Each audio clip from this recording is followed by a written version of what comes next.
Rahim, is the ladder safe? কার কথা বলছেন sir? বসের কথা মন দিয়ে শুনতে হবে, না হলে সমস্যা হবে। রহিমের বস বলেছে, রাহিম, ইজ দ্য ল্যাডার সেফ? এর মানে হলো, রহিম, মইটা কি নিরাপদ? ইংরেজি ল্যাডার মানে মই আর সেফ মানে নিরাপদ। এবার আমার মতো করে তুমি বলো।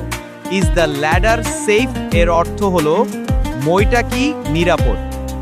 Rahim, is the ladder safe? Yes sir, it is safe.